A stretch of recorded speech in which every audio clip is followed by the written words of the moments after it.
Let's mic, देश का मिजाज, वेस्ट। ये है let's mike more than radio और आप सुन रहे हैं पश्चिम भारत की खबरें।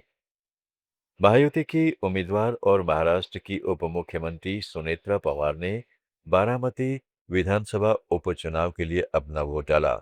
उन्होंने मतदाताओं से अपने दिवंगत पति अजित पवार को श्रद्धांजलि स्वरूप उन्हें समर्थन देने की अपील की है।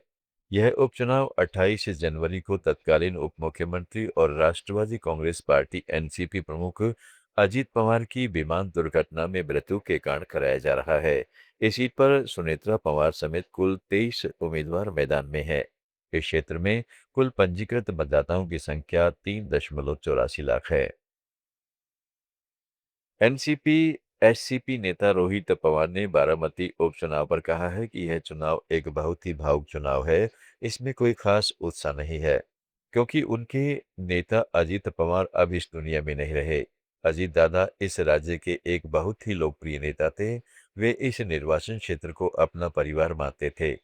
लोग वोट डालने आ रहे हैं लेकिन पहले जैसा उत्साह नजर नहीं आ रहा है। हमें पूरा भरोसा है कि बड़ी संख्या में लोग सुनेत्रा पवार के पक्ष में ही मतदान करेंगे। Look at, if you talk to people, there's no excitement as such. Everyone is very emotional because their leader is no more. Ajay Dada was a very popular leader from this state, and especially as far as his constituency is concerned. He considered this constituency as his family. So people are coming, they are voting. But if you look at the excitement, that excitement is not there. It's just Rajasthan सरकार के ऊर्जा मंत्री हीरालाल नागर ने आज जयपुर में प्रदेशवासियों को भरोसा देते हुए कहा कि जिस तरह से तापमान में वृद्धि हो रही है उससे बिजली की मांग बढ़ी है। हम व्यवस्थित रूप से उपयोगकर्ताओं को बिजली की निर्बाध आपूर्ति के प्रयास कर रहे हैं। मुख्यमंत्री भजनलाल शर्मा लगातार इस विभाग की निगरानी कर रहे हैं। हमने गर्मी के लिए उत्पादन संयंत्र का आकलन किया है। हम गर्मी में बिजली की कोई कमी नहीं होने देंगे। ये जिस तरह से तापमान में वृद्धि हुई है और बिजली की डिमांड बढ़ी है, लेकिन हमने किस तरह से व्यवस्थित रूप से प्रदेश के हमारे उपभोक्ताओं को बिजली की सुचारू रूप से उपलब्धता रहे, इसके लिए निरंतर प्रयास कर रहे हैं। और राजस्थान की ग्रामीण अर्थव्यवस्था को नई ऊंचाइयों पर ले जाने के लिए 23 से 25 मई तक प्रदेश में ग्लोबल राजस्थान एग्रोटेक मीट का आयोजन होने जा रहा है। इसी सिलसिले में मुख्यमंत्री भजनलाल शर्मा ने आज दिल्ली में देश के बड़े निवेशकों और उद्यमियों से मुलाकात कर उन्हें राजस्थान आने का न्योता दिया। सीएम ने कहा है कि राजस्थान में खेती केवल पेट पालने का साधन नहीं बल्कि हमारी संस्कृति का हिस्सा है।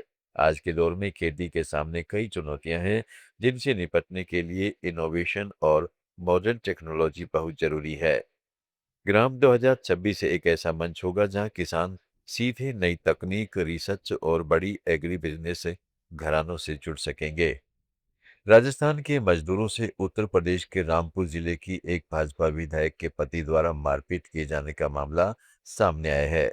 आरोप है कि रामपुर के मिलक क्षेत्र से भाजपा विधायक राजबाला के पति दिलीप लोधी ने राजस्थान के ठेकेदार और मजदूरों को मजदूरी नहीं दी।